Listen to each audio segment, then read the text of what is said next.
What if the simplest weapons were the most dangerous? A throwing stick.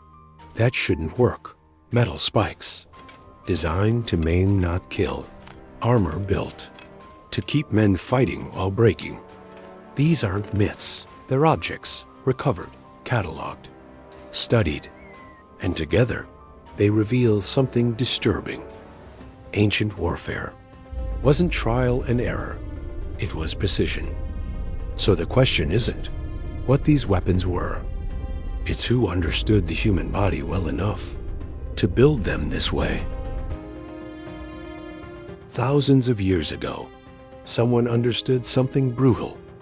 You don't need to destroy an army. You just need to cripple its movement. No blade, no duel, no courage required. Just the ground, weaponized. These are caltrops, small metal spikes, 4 points. One truth. No matter how they land, one point is always waiting. They don't chase. They don't choose targets. They punish certainty. Scattered on roads, dropped in retreat paths. Hidden where men run, not where they fight. A soldier never sees them. He feels them. One step, bone pierced, tendon torn. A foot that will never march again. This weapon doesn't aim to kill. It aims to burden. A wounded man doesn't fall silent. He screams. He slows the line. He forces others to stop. A wounded horse doesn't obey. It panics. It collapses. And panic spreads faster than orders. Ancient armies knew this. Romans, Greeks, medieval forces.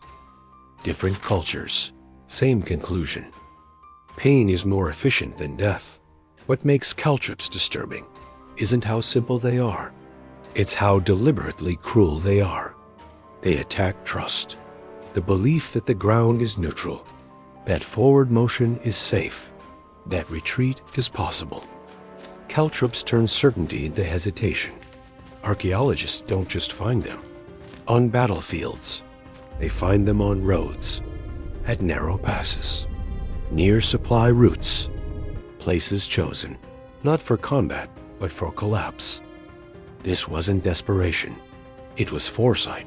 Someone mapped fear, movement, delay, human reaction under stress, and built a weapon that keeps working long after the soldiers are gone. Once deployed, it doesn't need command. It doesn't need maintenance. It doesn't even need a war. It just waits, breaking bodies, breaking formations, breaking plans. Caltrops don't fight soldiers. They dismantle systems. And if warfare could be reduced to something this quiet, this passive, this precise, what does that say about the minds that designed it?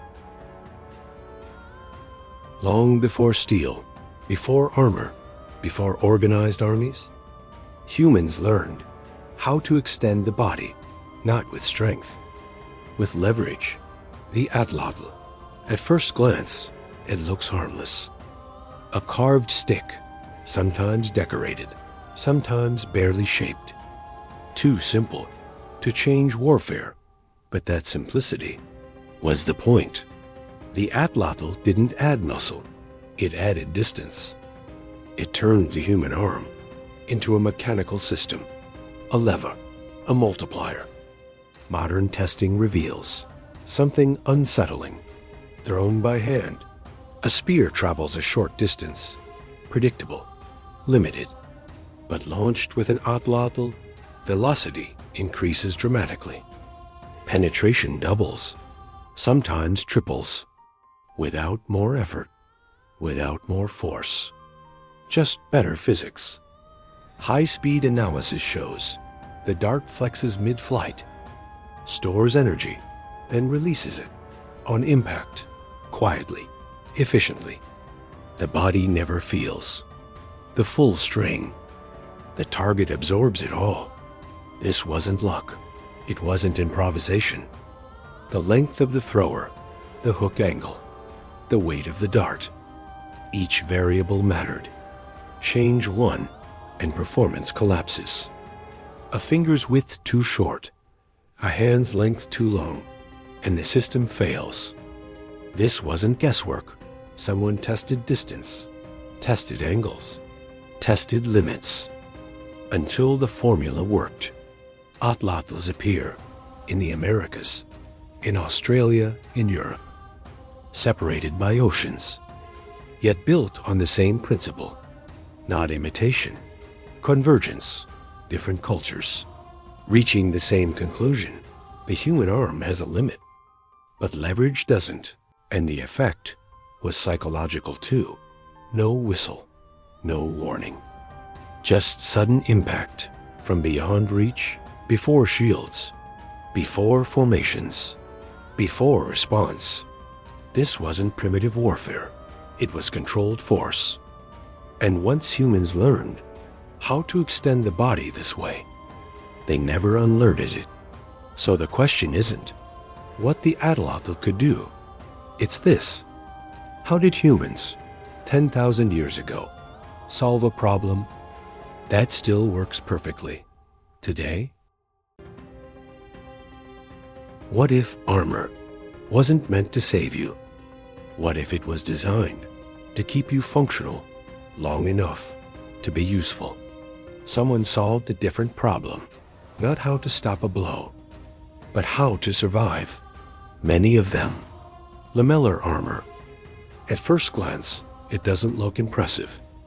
No single breastplate, no solid shell, just hundreds, sometimes thousands of small plates, metal, leather, bone, each one weak alone, but together they change everything. Lamellar armor doesn't resist force, it distributes it. Impact doesn't stop, it travels, spreading across the body, dissolving into the system. When historians rebuild lamellar suits, they notice something they shouldn't. Blades don't bite cleanly. Arrows don't land where they hit. The force is redirected, absorbed, delayed. The body beneath doesn't face one strike. It faces many small ones. This wasn't designed for heroic combat. It was designed for endurance, for repetition, for soldiers who would be hit, and again, and again, and still advance. Archaeologists don't find lamellar armor whole. They find fragments, hundreds of plates, scattered, broken, discarded. At first, they look meaningless, debris. But when reassembled, a system appears. The spacing between plates, calculated to flex, but not separate. The overlap, measured to redirect force, not absorb it. The lacing pattern, designed to fail gracefully. One plate cracks, the rest hold, one strap breaks. The system tightens elsewhere. A soldier doesn't collapse. From a single wound, he degrades. Slowly, predictably, manageably. This wasn't protection. It was damage control. Each plate is replaceable. Damaged ones removed, new ones added. The armor evolves without being rebuilt. This wasn't equipment. It was infrastructure. Lamellar appears across continents. Steppe nomads, Byzantine armies, East Asia, the Middle East, different cultures. Same solution, not copied, rediscovered, again and again, because it solved the same problem. How do you keep soldiers fighting after the first wound? How do you reduce loss without reducing violence? Lamellar doesn't protect the body, it preserves the unit. It keeps men standing, moving, obedient. A soldier inside lamellar armor isn't meant to feel safe. He's meant to feel replaceable. Plates can be swapped, straps can be tightened, loss becomes manageable. Human cost becomes accountable. This armor wasn't built for glory. It was built for campaigns, for wars that don't end quickly.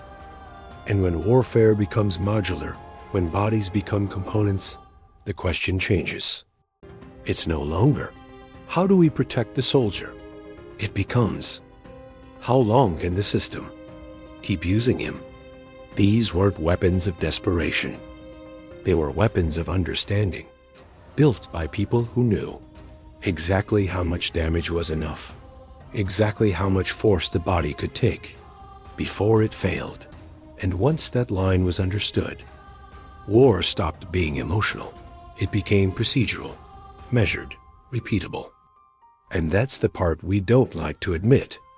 Because if ancient people understood this, then the question isn't how advanced they were. It's why we recognize their thinking so easily today.